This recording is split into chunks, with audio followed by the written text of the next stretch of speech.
What is up, everybody? Welcome back here to the TDR Show. We break down the biggest Dynasty landmines today, players who could derail your fantasy team or just hurt you from a value perspective, whether it's injury concerns, flat value concerns, depth chart risk, or potential free agent replacements or the draft. We just had a combine and we see that running back classic coming. So if they're going to replace some of these veteran running backs out there, you should be worried. But we're going to be looking at their bust potential at their current cost. We're not talking that we hate their players. We're not talking that we don't like these players on our rosters. What we're worried about is that their current cost, they might not live up to expectations on your dynasty team.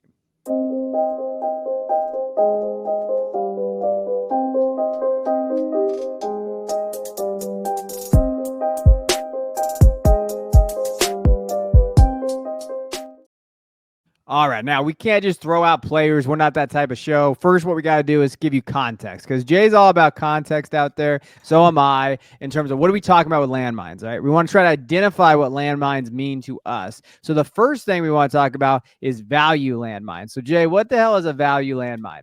So value landmines are basically, every player has a certain level of production. And what we're talking about here is where you have to select them in, say, startup ADP. So a value landmine would be having to select somebody way, way higher, say, a wide receiver 4 who's actually putting up production in the, a wide receiver 2 range or something like that. And we're worried that maybe he doesn't live up to, because there might be so much potential in how people are viewing him, that we're worried that the fantasy points don't match where you have to draft a player and the potential that you could get out of that player, or even trade out of that player. So that's kind of how I'm thinking about value landmines. How about depth chart?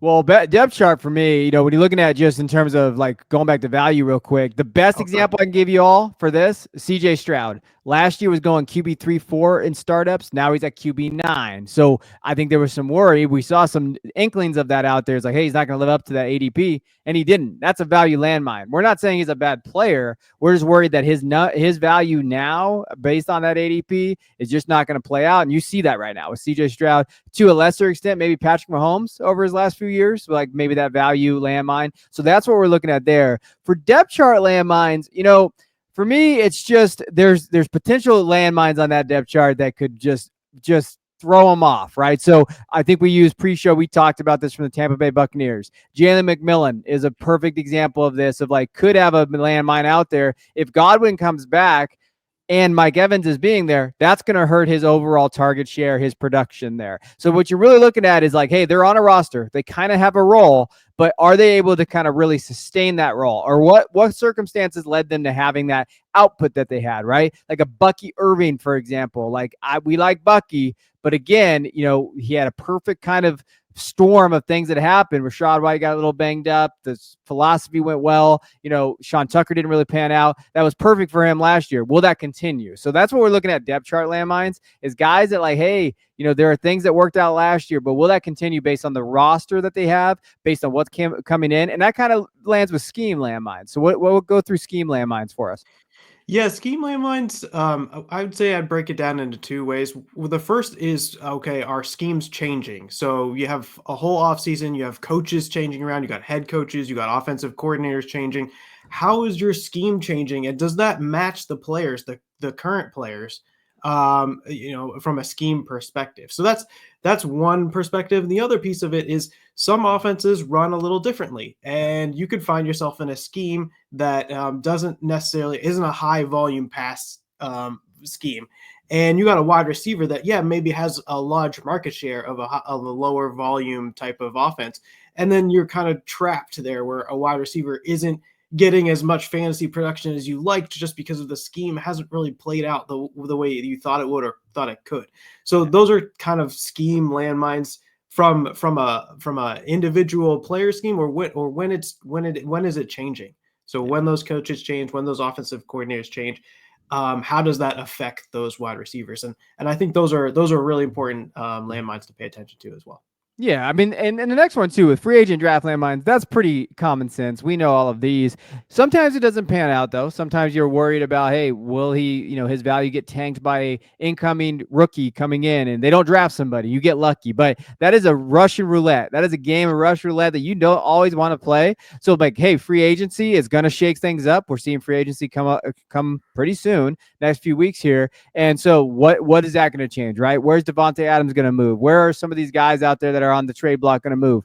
And in draft, I think for really like quarterback position, not too much with the draft landmines, but running backs are going to be huge this year. So the 25 running back class, they did really well at the combine. They had a hell of a combine. Overall, I didn't see one really big red flag for a lot of these guys. And so it's going to really wipe out some of these veteran running backs off your rosters. And so where are those landmines at? How can we get them off of our roster now before we have to like just lose that value? And in the injury landmines, that's pretty self-explanatory, I think, Jay.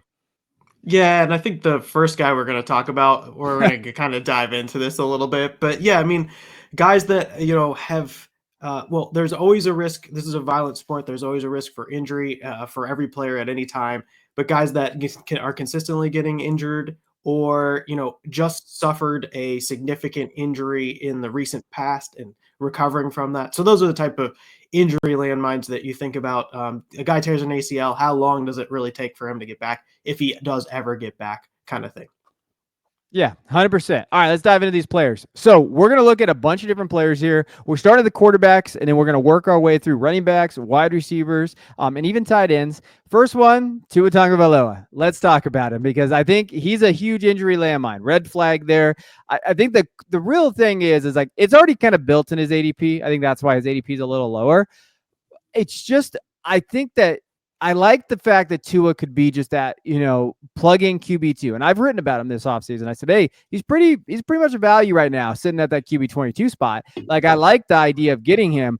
But, I mean, he's really, truly one concussion away from maybe never playing football again. And not even that, I think that from all the beat reporters out there and everything I've seen from Miami, they really think they're going to take a quarterback in a day 2 quarterback. Like they really need a backup quarterback for Tua based on all the injuries that we've seen from him. So there's a lot of things that go into injury landmine for Tua. It's just the fact that you're looking at, hey, one injury away could possibly end his career. And that could be for every quarterback, but for him, especially because of the concussions. And then you're looking at, hey, all signs are pointing them possibly drafting a guy. I mean, we could put draft landmine in there. It's not going to take his job, but it also could, everybody loves that backup quarterback. And they get a guy, Jackson Dart, Quinn Ewers, someone in that mid round. Maybe they take a shot on Jalen Milroe, right? If Milroe goes in that 3rd, 4th, 5th round area. And then you're like, hey, maybe McDaniels is good enough to elevate those guys where Tua becomes expendable. And that's a problem. And I know the Dolphins fans are done with Tua. Like I can see it.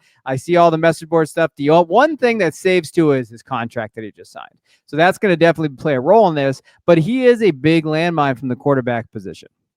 Yeah, I mean, we don't mean to beat the horse here because this has been a couple years now of this, and it's becoming ever more prevalent over and over again after he suffers a big hit and a big hit and a big hit, that the probability of Tua not playing football is much higher than some of the other quarterbacks in the league, just because they haven't had that massive concussion history that Tua has had. So just to run through Dynasty startup ADP right now, QB 22, and that's exactly what Kevin mentioned. The ADP is a little bit lower than where he's been performing, and I think that's because there's that injury concern in there. And again, we don't necessarily dislike Tua. He's a very accurate, seems to run the Miami McDaniel offense fairly well. I mean, when he's not in the game, the Miami offense just kind of sputters away. So, he's very, very impactful for the Dolphins. But, in terms of where you're seeing value-wise, Keep Trade Cut has him at about QB 24. Fantasy Calc has him about QB 24. And then if you look at his points from last season, so his actual points per game put him at about QB 17 for the season. But the expected points per game, the 17.6 there, that was QB 14. So that was back, very high-end QB2 type range, which is actually really good for where you're able to get him. The only problem is if you have that major hit and he's no longer playing anymore, you lose all of that value. Right now, you're getting sort of this points per game value, but there's significant risk of at any point, at any single, that next concussion, it kind of going away, all the value kind of going away from it. Yeah, and if you look at it, he missed 6 games last year, right? So, I mean, the points per game is nice, but he did, and he missed it. I mean, week 3 through 7, he was gone. So that's a major part of your fantasy season there. And when he came back, he had some good games, but he was like QB 22, QB 19. Then he had a stretch there. I mean, weeks 12 to 14, he was basically QB 5, and that really propped up his numbers. So I think even from a statistical perspective, you could say, hey, maybe things aren't leaning that way. Waddle, again, he could be a landmine on here just from injuries too. Tyreek Hill could be a landmine because he's just old. Like, there's a lot of things going there. They're going to have to shore that up, that offensive line as well. That's going to be a big proponent of whether he does well or not. From like a value perspective in Dynasty for the trades that we found, 12-team Superflex tight end premium, it's kind of across the board here, but there are some deals I want to mention. So Tua for a 26 first. I don't like the idea of moving Tua just for a random first there. Tua and Jonnu Smith for Jared Goff. Tua for Anthony Richardson. That's just basically like we'll take a shot at either one of these guys, and we're just going to see what happens there. Tua for Dak Prescott, and then Tua James Conner for Brock Purdy, and then Tua and a 204 for Michael Penix Jr. So a lot of deals here. I think the one I like the most is Dak, and I'm going to be just a homer there, but I think that I'm more comfortable with Dak as my QB2, who could actually be a QB1 in some numbers. I think they're going to throw the hell out of the ball in that new offense. I think people underestimate how much they're going to throw the ball in that offense, even if they get a rookie running back. Well, let me rephrase that. They should get a rookie running back or I'm going to lose my damn mind. But I like the Dak deal. I even weirdly like the Brock Purdy deal. I mean, getting Brock Purdy back for Connor and Tua, that's not a bad deal there. And I think that even with Debo moving on, I wrote about him on our Substack this week. I still think Brock Purdy still sits as a very good QB2, and he's going to get the contract. We don't see the injury concerns as much. I know that he had the elbow thing, but I like those two deals there. Any deals stand out for you?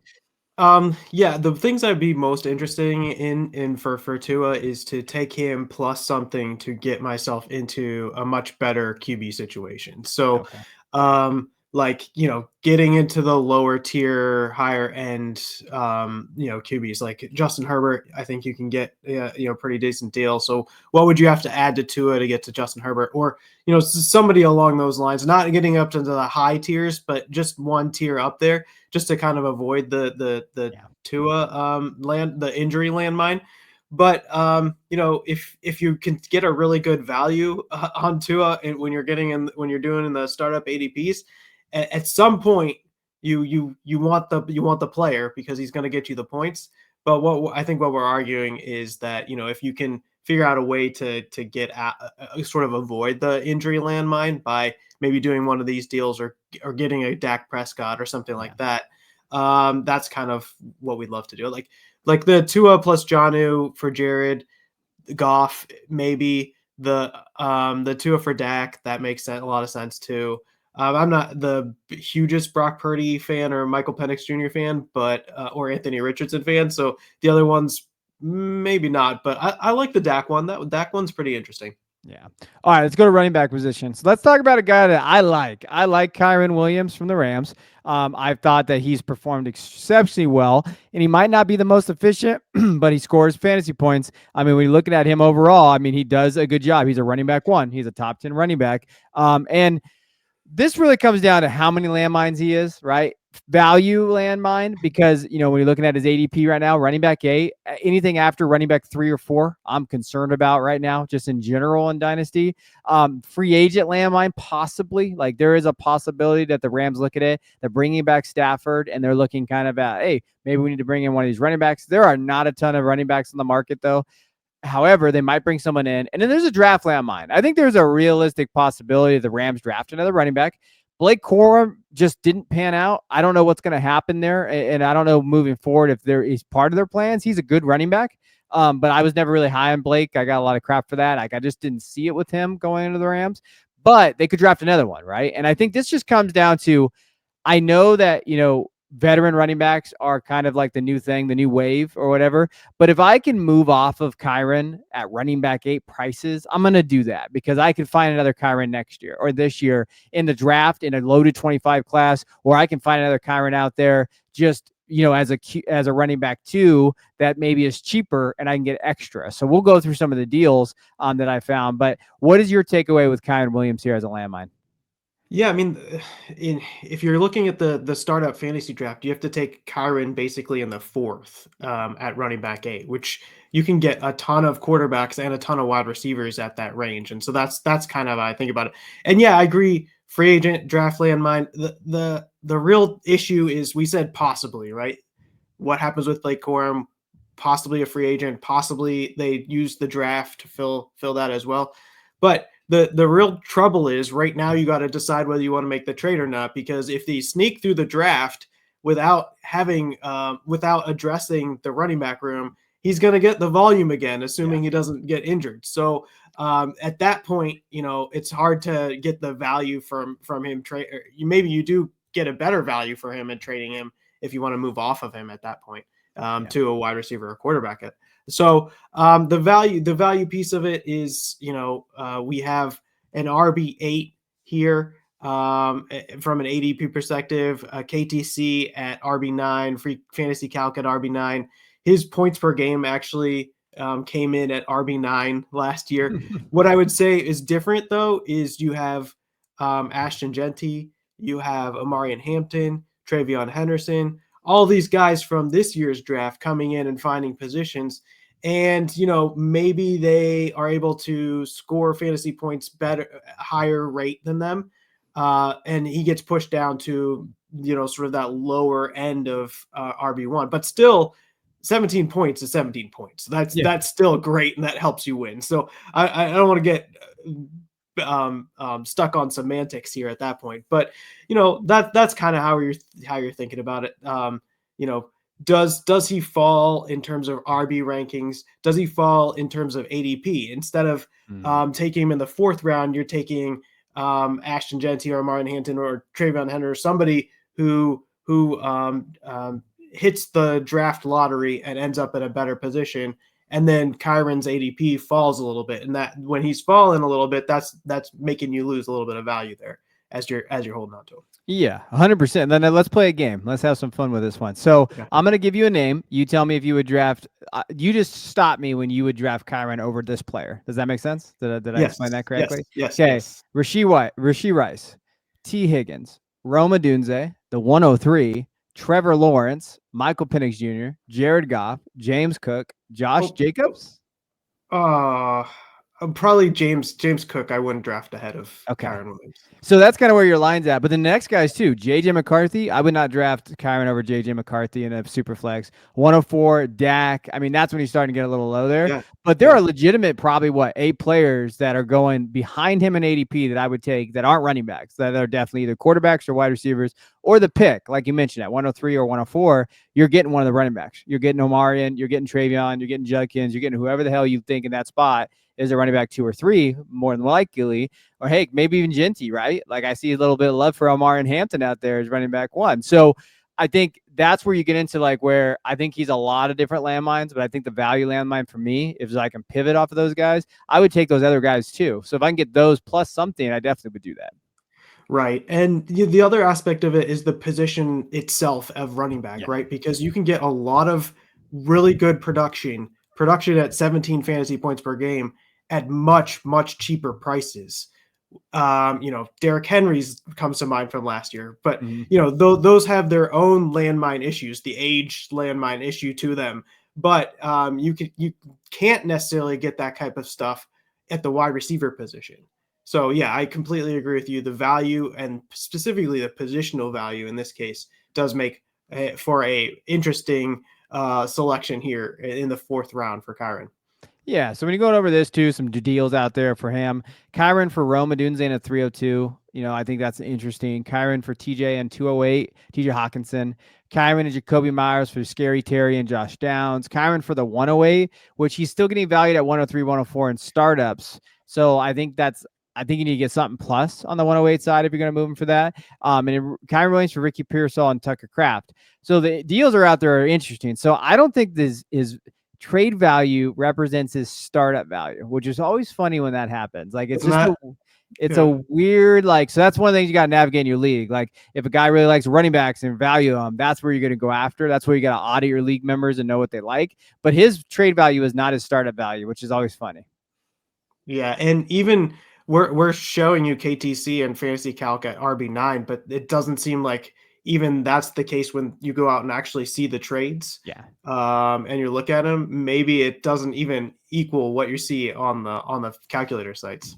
Yeah. All right, let's go to Chase Brown. So another running back here. I mean, this to me is another one value issue. I think he looked good down the stretch, and there's I don't know if you know this, but there's like really a Chase Brown truther club out there. I don't know if you're a part of it or not, but like you mentioned Chase Brown as being a sell at any point. You got people coming in the mentions just like mad. Like they're like, he was a running back one last year down the stretch of the season, and like they give you all the props. And he was like in PPR when you watch him play, starting week 9. This is how his finishes were in PPR: 4, 3, 8, 10, 5, and 4. And in the last 2 weeks, he kind of settled down into a running back 2. So he got you to playoffs. More than likely, he got you in there. Super efficient. And I think the biggest thing for him was his targets: 65 targets last year. But you saw him break down a little bit. So I think the one thing that you saw with Chase Brown was they used him a ton because they had to in that offense. But there's a possibility that they're going to need to go get somebody, whether it's free agent or draft. And I really think it's going to be a draft player. I think it's going to be a running back in the draft. Whoever that is, even if it's a day 2/3 guy, it's going to eat into Chase Brown's volume, which I think the reason why Chase Brown was so good from a fantasy perspective is because the usage, right? We talk about that. Like Zach Moss went down. That's why in week 9, he kind of did what he did. He had 8 straight games for 90+ yards scrimmage. And when you're looking at running back 5 in points per game in that time stretch, that's what we're talking about here. I just don't see him being I worry about what his value is going to be from a free agent draft perspective. Like, and you might get lucky. Chase might be the guy that makes it out unscathed, right? He's the Kyren Williams possibly of the last couple of years, which is definitely a possibility here. But I still think he's a landmine. I just don't think it's as a for sure thing. But I just worry about that he's not going to be able to have that usage. I just worry that he's not going to have that volume that he has. And can he still be efficient? Now, in PPR formats, he's still a hell of a receiver. And I think the biggest question will be T. Higgins. If they do franchise T and bring him back, I think that hurts him a little bit. But if they do move on from T, I think Brown would benefit from that. So this is one of those wait and see landmines, but I still think if I could pivot off of him, I would do it. Yeah, I completely agree. Dynasty ADP right now, RB12, KTC, RB15, Fantasy Calc RB15. Just points per game for 2024. His actual was RB14 at 15.9. His expected was 16.2. So actually underperformed what expected was. Maybe a little bit of reversion there, RB14. But I think this is the same sort of argument. Does he come out of the free agent draft perspective, season unscathed? And if he does, his value will probably increase. Maybe gives you a chance to sell that because, I think that his production could be potentially replaceable or supplemented with a good running back in the draft in day 2, day 3 range. And they can really eat into the volume because he had a lot of great volume last year. And like you mentioned, we didn't categorize them. We didn't put depth chart up there. It's Zach Moss, guys like that there. We don't. It's not necessarily who's on the team that's going to eat into his production. It's if they do something else to add to this, then maybe some of that production goes away. Because I guess really all running backs in all backfields could potentially decrease in value with an addition of a decent running back in this class, either through free agency or through the draft. But there are some that sort of have that insulation. Bijan Robinson, Jahmyr Gibbs, Saquon Barkley have some of that insulation.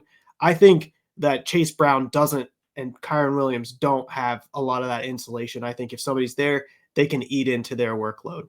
Yeah, no, 100%. When you look at the deals, I think the fun one is Chase Brown and a 112 for Breece Hall. People hate Breece Hall, Jay. Why do people hate Breece Hall? The fantasy points on an actual basis haven't really shown up, and so he's not winning you games. And he's had some injury stuff, and then you have some draft favorites go. They've been drafting a lot of running backs there. Yeah. You have Braylon Allen last year, and a few other guys there, and so whatever. But I think Breece Hall is pretty good when he's on the field playing. He does differentiated fantasy points. It's just, we want to see him actually score the points when we need him, and that'll get his value up, I think. Yeah, no, his other deals too. Chase Brown for Kyle Pitts in the 202. Essentially in premium, you're thinking Kyle Pitts can be a top 5 guy ish. And then you get that 202, which is a running back, right? You're just looking at that second group of tier guys. For Brandon Ayuk in 301, I like that deal for Brandon Ayuk. I think Brandon Ayuk is undervalued right now. I'd rather have him for the next 3 years than I would Chase Brown. And I think that, especially with Debo moving on. And then Chase Brown for Dalton Kincaid in the 202. It really depends on what you think of Dalton Kincaid. I'm not a big believer in Dalton Kincaid, but you get that 202 back. Maybe you just pivot off of there and you kind of move from there. So I think he has an interesting value wise from just like a dynasty perspective. I think you can be creative there. But I'm probably taking 4 of the 5 deals that we have on the screen.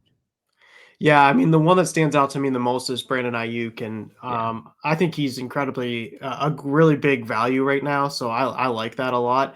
2.02 is really great too, because we do these rookie mock drafts, and 2.02 could be Colston Loveland. It could be one of the running backs that falls a little bit. It could be that everybody's excited about, and so I think there are at least 14, maybe more fantasy relevant rookies. So 2.2 could be pretty interesting as well. Yeah, like you said, not like the hugest Dalton Kincaid fan, but we're talking theoretically here. It doesn't have to be exactly Dalton Kincaid. It could be something of similar value plus 2.02. So yeah, I mean, I like a lot of those deals, and I'm interested in going down to a guy like Brandon Ayuk, who you can find for incredible value. That there's plenty of other wide receivers that are like that, where you get that if the wide receiver does take off again, or gets back to where he was, or recaptures whatever value is lost, and you get an extra pick on top of that. I like that kind of stuff.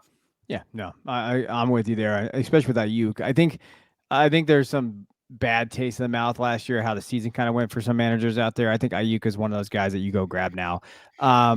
All right, last running back of the board, Tyrone Tracy Jr. This is going to be quick for me. New York Giants running back. He has all kinds of things. Value, depth chart, free agent, draft landmine. You can find plenty of running backs in running back 19 that will give you more bang for your buck than Tyrone Tracy Jr.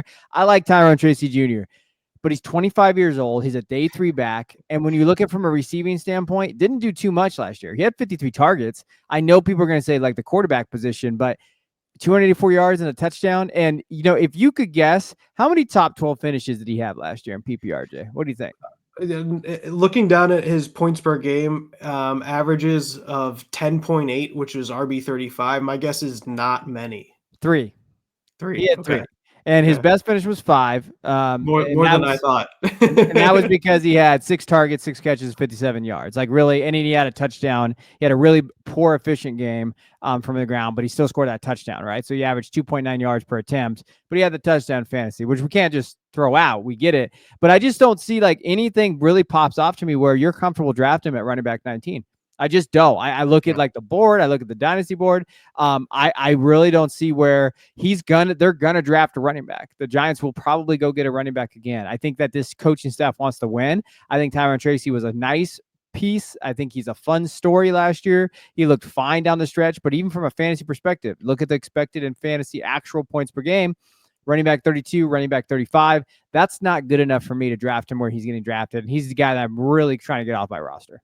Yeah. The startup value versus the actual points per game is like the clear indicator for me. And also I would, like there's countless examples of this, but if you're not differentiated in any way on your team, then you're somewhat replaceable. And we see it time and time again. Guys like Dameon Pierce from a few years ago, had a really good rookie season and got pushed up to RB whatever, really, really high, probably higher than Tyrone Tracy. And then, he comes and he gets, they sign Joe Mixon and he's replaceable. And, I think guys like this, guys like Tyrone Tracy, probably even Chase Brown probably fits into that category a little bit as well.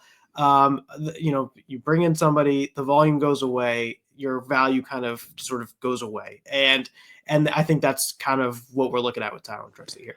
Yeah, I want to show some deals. There's some that I would not do, but Tyrone for Jacoby Myers, I think that's interesting. I think that, depending on what you think of that offense, what it's going to look like for Isaiah Pacheco, I don't love either side on that one. Like, I think I might just stick with Tyrone.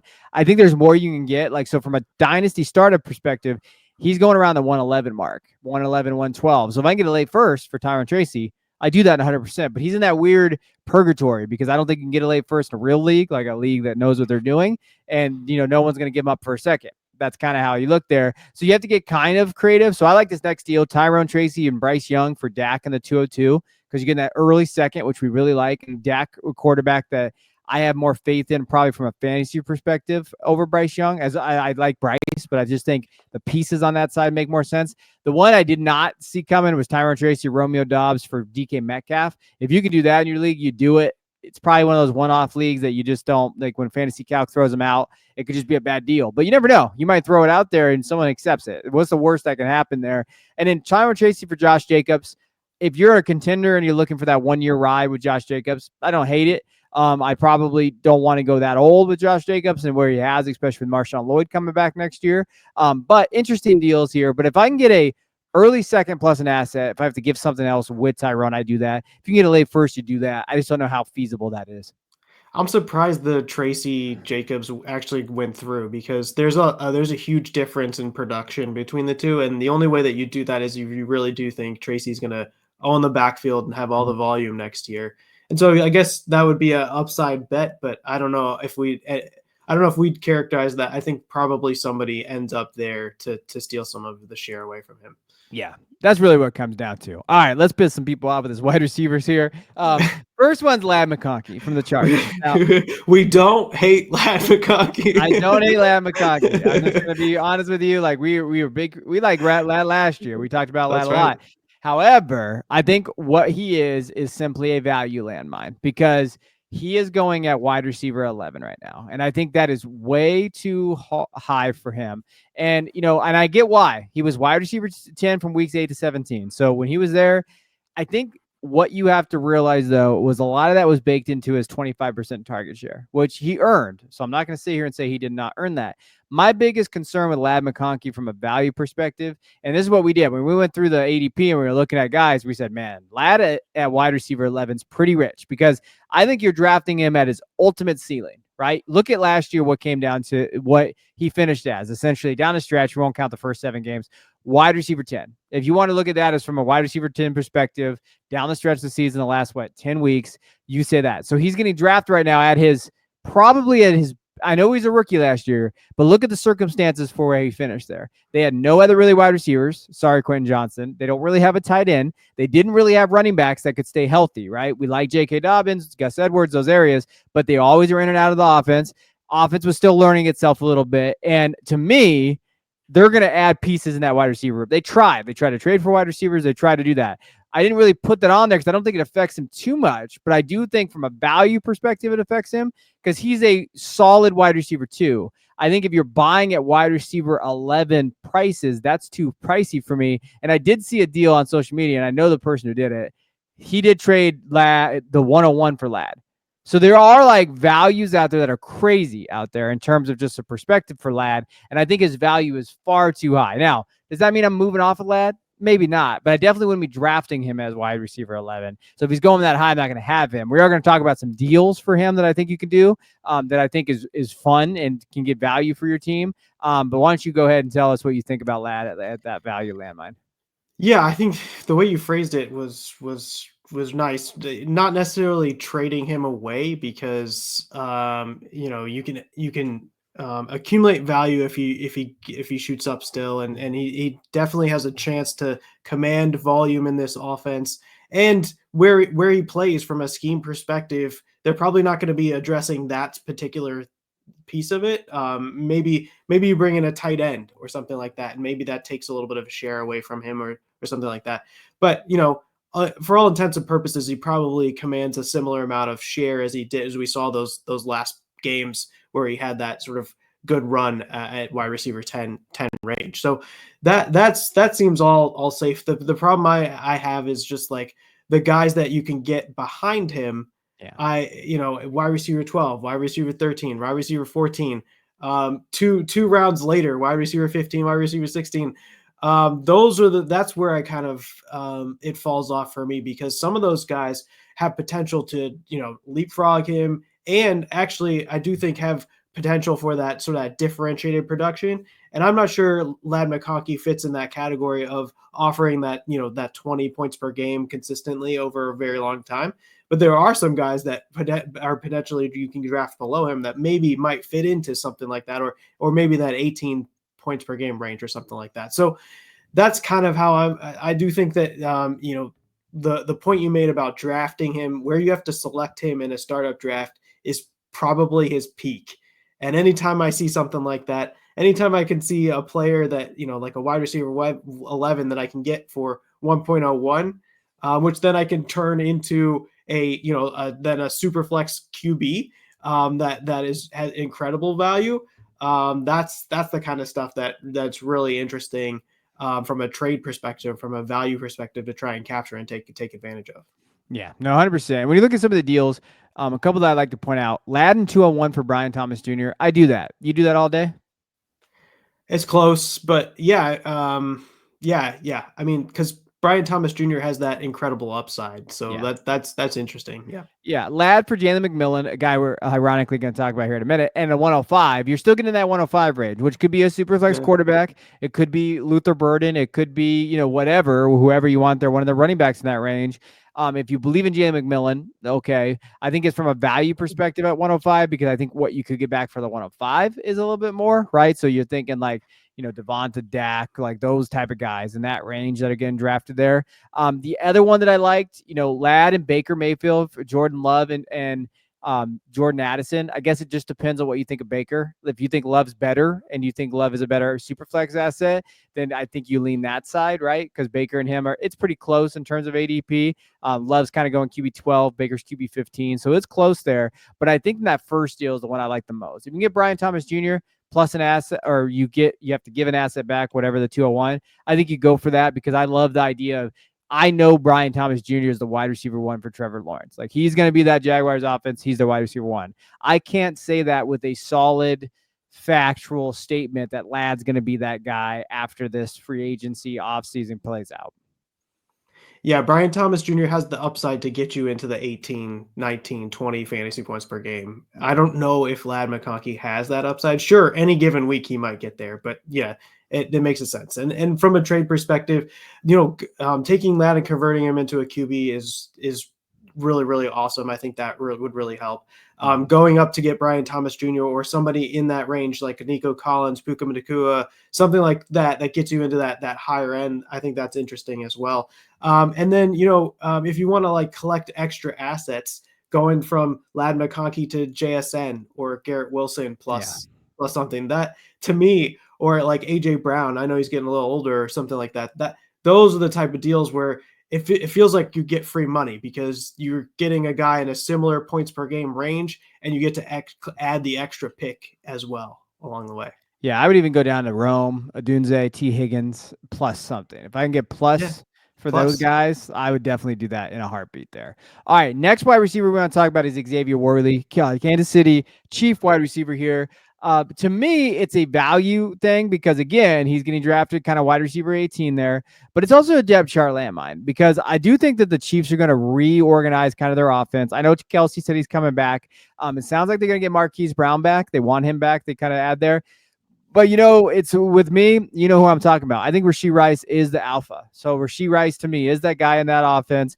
And I keep seeing a bunch of stuff saying he's going to get suspended, but when? Like, I know they pushed the court stuff back, but I just have a hard time seeing it. And it's not going to be more than 2 games if it happens. So to me, that doesn't bother me. I think Rashee he earned their targets. He's that guy that basically Mahomes goes to. I think they really missed him in that Super Bowl. I think that offense missed him a ton. And to me, that's just going to hurt into Xavier Worthy. I think he'll have scheme touches. I think that he can have those big games. I think he can go the 3.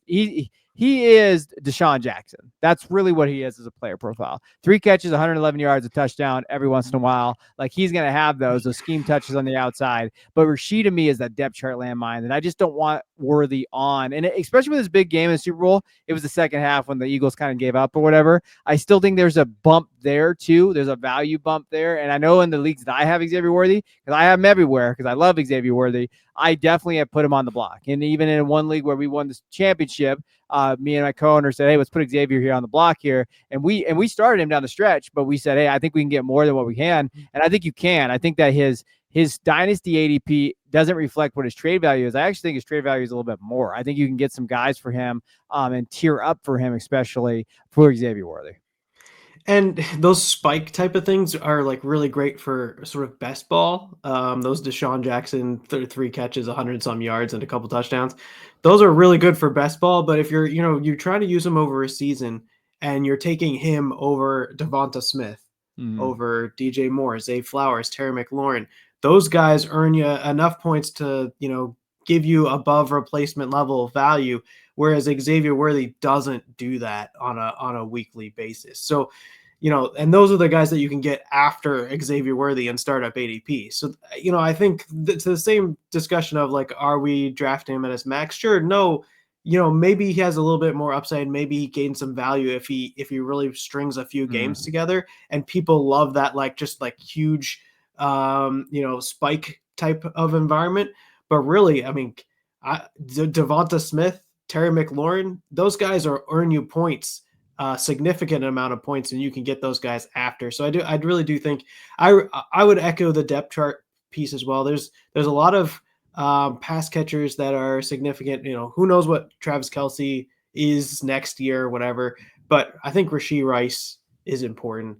I think they're going to have people that Patrick Mahomes will feed the ball to, and Xavier Worthy feels less so of a target hog, like a volume hog offense, and more so of like a scheme and open type of thing. And maybe that changes, but that's kind of how it kind of feels right now. And so I do think that there's sort of this landmine-ness to that depth chart, to his value at this moment. Yeah, no, exactly. And then when you look at deals, Xavier for Brandon Ayuk in a 204. Again, Brandon Ayuk, to me, that's a value there, especially getting that second back. Xavier a 26 first for Brian Thomas. That's a tough one because you're giving up that first, but I do think Brian Thomas Jr. warrants that just based on value. Xavier for DJ Moore in 301. I think DJ Moore is a better asset for the next 2 years in terms of just value and production on the field to tie the Caleb Williams and Ben Johnson's offense. That's where I'm there. Dalton Kincaid in 201, Zay Flowers in 304. I just think when you look at that, if I can get anything plus for an asset that's similar tier, I'm going to do that in those deals. What do you think about those deals or any of those deals? Yeah, the Ayuk one stands out to me. I don't know if I can do the first. I would definitely trade a first for Brian Thomas Jr. I don't know exactly, because it feels like that side's given up a little bit much more on that side, but who knows how those things. I love the DJ Moore one because that's the getting the extra. See, you seem to have a lot of Dalton Kincaid, Dak Prescott's in these things, and Ayuk. They seem to show up a lot. So it seems like those guys are out there getting traded a lot. So it kind of gives you an idea of what's going on. But yeah, anything like we said before, anything where you can sort of get a guy that scores more fantasy points, like Devonta Smith, at a cheaper value plus more for Xavier Worthy. Those are the kind of deals that I like. So any of those plus more ones I like. Yeah. All right, let's go to our last wide receiver here. Then we'll wrap it up with tight ends. Jalen McMillan, a Tampa Bay Buccaneer wide receiver. So, now, this is the weird one because he's sitting at wide receiver 34. So some would say, oh, that's a value there for a guy that really came on last year. So when you're looking at Jalen McMillan and what he did last year, he definitely outperformed what his ADP, his rookie ADP was too. Now, the question that we have, like from just a landmine perspective, depth chart landmine, because if Godwin comes back, we saw what McMillan did with Godwin out. However, that changes once Godwin comes back. So that's a big if, right? Then you look at free agency. I mean, if Godwin leaves, what if they add somebody? So I think the question mark there is, hey, if they add someone there, and then draft, they could definitely draft a guy in that range. And then from a production standpoint, so I know he had that late season breakout, but there's a red flag with his profile, touchdown dependency, because when you're looking at it, he had 7 touchdowns in 5 games. That's great. We love that. We love touchdowns. However, that's a pretty volatile stat. We could see that regression happen in the touchdowns, especially with Godwin coming back. And I just think that it's time to sell. Like, I think you could sell high enough to where you get an asset that's much better to help you win this year. And that's really where I'm at with McMillan. Yeah, I love that. And no need to beat the horse here, but the depth chart is a problem. And you have these aging veterans that not only command a whole bunch of share, but also, they're going to be probably looking at some point to replace these guys. So if you have a Mike Evans eventually leaving your team, you're going to need an elite asset there. And so you draft a very high wide receiver at that position. And then there goes any hope you had for Jalen McMillan taking over the volume of that market. So, I see it as definitely a landmine. I want to capture any value can to trade some of the hype that you had at the back half of last season. Yeah, no, 100%. Some deals out there. Jalen and a 208 for 208, for DJ Moore. Jalen McMillan for TJ Hockenson. Again, I don't love TJ, but he's tied in top 5 tight end at the position, right? Jalen and Devontae for Jalen Waddle. I still think I'm kind of out on Waddle, but I like the idea of going up and tiering for Waddle there. Jalen for Kate Otten in a super flex tight end premium.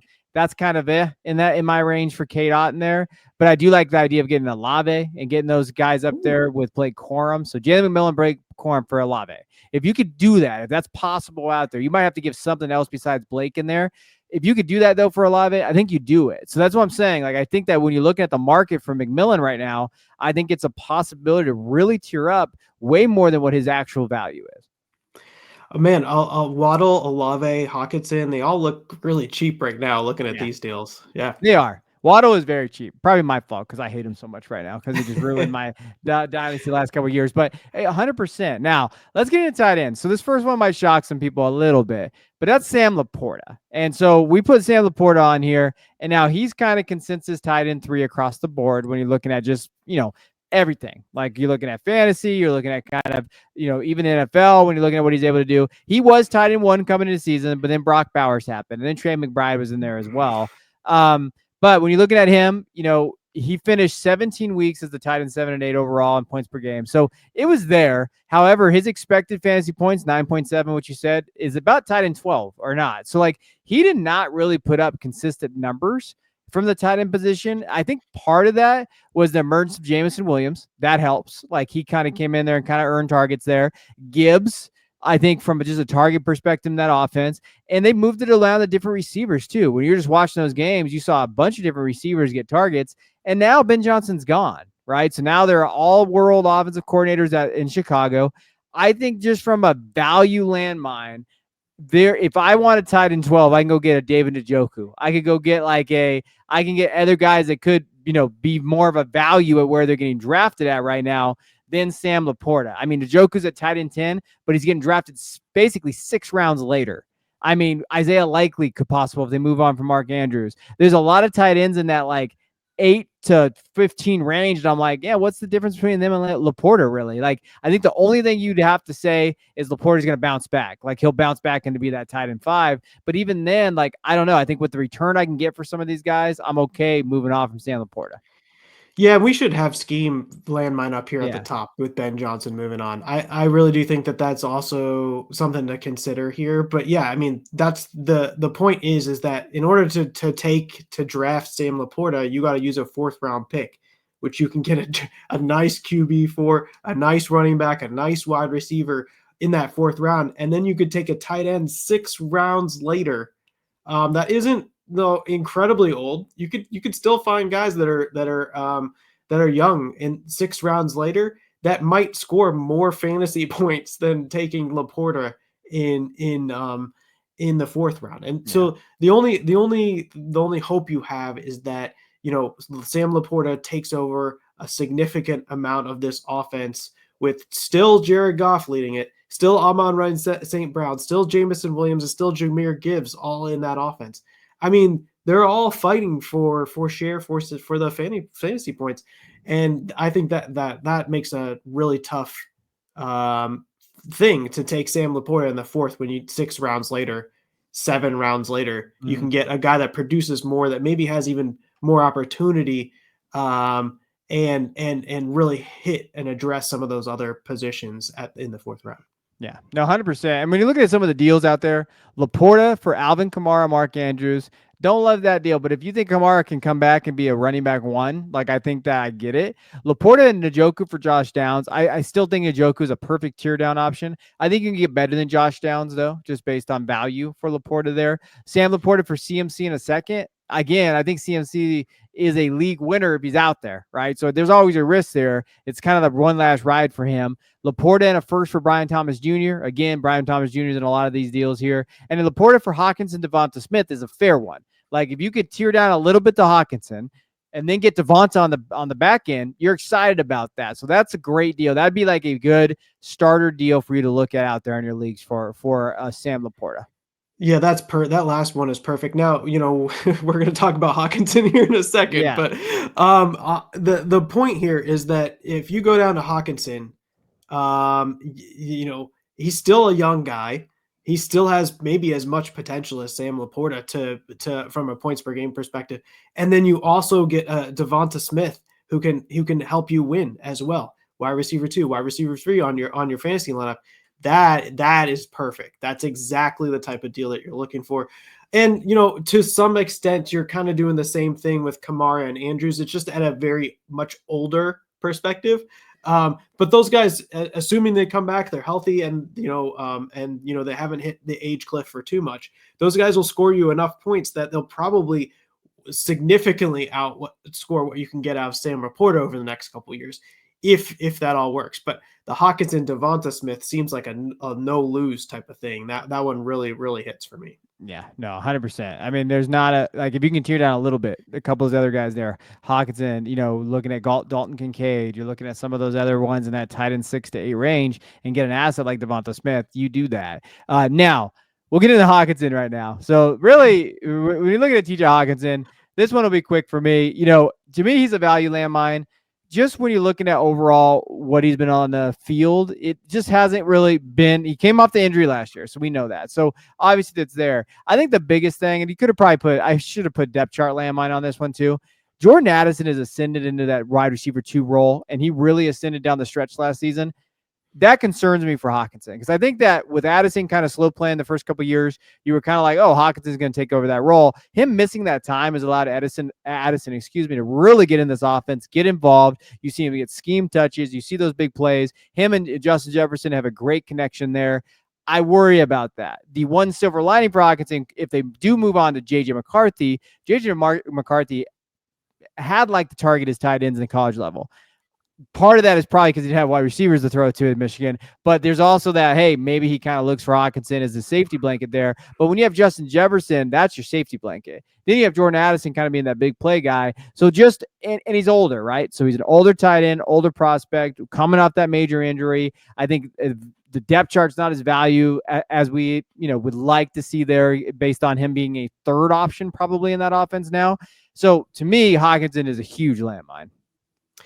Yeah, I would say it's probably just the same discussion as Sam LaPorta, just like a lesser degree. Yeah. And he's a little older, right? So that's kind of exactly how I'd phrase it. And really, you can find tight ends a couple rounds later that score as much points or similar points plus the extra. That makes me excited. We talked about tearing down from Sam LaPorta to T.J. Hockenson, and you get Devonta Smith.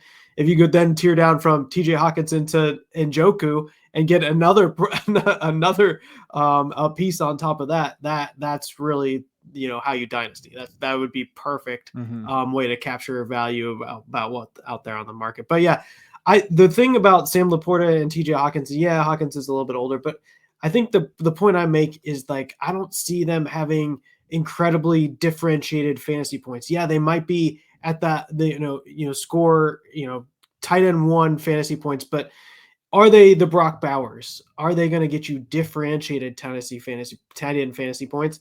I'm not sure I'm there with either of those guys. And if that's the case, why not just get Njoku or something like that plus a whole bunch more in assets along with it? So that we always knock the tight ends a little bit, and even if you're playing in tight end premium leagues where that kind of stuff does matter a little bit, go and grab the value at tight ends, especially if there's not that many that are offering differentiated fantasy points. If you can find those values, the I don't know how you feel about Tucker Kraft or the Njoku or guys like that.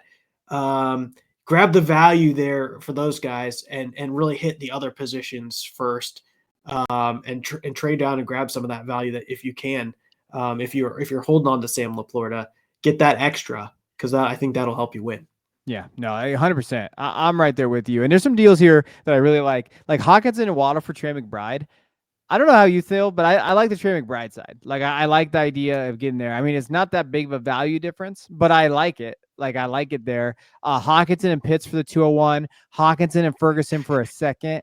Excuse me. Hockenson, Dalton Kincaid, J.K. Dobbins, and then Hockenson for Chuba Hubbard and Keon Coleman. I think they're all interesting deals. There's a lot of different deals here for him. What's your favorite deal of this group? Can't quit Kyle Pitts, but what's even more important about the Kyle Pitts is 2.01 could be Colston Loveland. I would take Kyle Pitts plus Colston Loveland over TJ Hockenson every time. I think that makes a lot of sense if that's the case. But maybe it's not Colston Loveland, maybe it's Tyler Warren, maybe it's one of the running backs that fall. But that's the kind of stuff that would work. I know Kyle Pitts injury not necessarily the same, but if he bounces back, if Jalen Waddle bounces back, if Chris Olave bounces back, that's an incredibly bump up in value as opposed to somebody that, maybe has too much value at the moment. You want to capture the guys that maybe can capture more of that value. Yeah, no, 100%. All right, those are our Dynasty Landmines. Those are the guys that we went through there in terms of guys in Dynasty that it could hurt you, right, overall. We don't hate them, though. We want to mention that plenty of times here. Any final takeaways on the landmines or how you navigate kind of players as we go through this process now that we're in March? Yeah, I mean, there's so many different, we talked about so many different landmines. But right now, what we're focusing on is kind of free agent draft depth chart landmines, and they kind of vary throughout the season. You have all the changes in the coaches. We've kind of gone through some of that stuff. Then you have, free agent drafts, that kind of thing. Who are the new players added to the team? How does the depth chart look at that perspective? And then, the injury one is the toughest one for me because there's always the ability to be injured. But those guys that, kind of consistently keep getting injured or are coming off of injury, those are good trade targets. But also if the value of those injuries aren't being kind of priced in at the moment, then they become issues where all that value could be disintegrate in a matter of one single hit. So these are all, we're always focused on value. A lot of these different landmines sort of change through the seasons, but again, don't hate any of these guys. We've loved Lad McConkey. It's hard to have him on here, something like that. But we also love CJ Stroud, and then it just got too high. That everybody was valuing him too much, and the value needed to come down.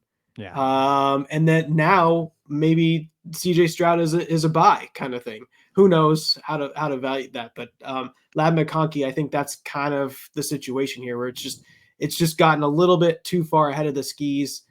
Few bad games, that value that'll pop, the bubble will pop and it'll come down a little bit. And then you could pick them back up again, kind of thing. Yeah. We also like winning, right? And money. And that's part of the dynasty as well. So if you can extract any type of edge out there, you do it. That's why we're doing the show. To give you guys some type of edge out there, a little bit of a different edge. I mean, there's only so many dynasty buy shows you can watch yourselves, and we know that. So it's all right, so let's look at some landmines. Let's look at some different type of content here to kind of help you guys navigate your rosters. And that's really what we're trying to do there. We don't hate these guys, but we also see an opportunity to get the best value on your roster and to help you win leagues. And I think that's important. I think getting value and production matters, right? Don't always chase that unicorn, that value unicorn, as I call it. That can be definitely a killer for you. So, all right, we appreciate you guys tuning in. Next week, we got a fun one on tap. So make sure you like and subscribe to our YouTube if you watch on YouTube. If you're on the podcast, thank you guys. We appreciate you guys. Think about leaving a review this week if you have some time. Till next time.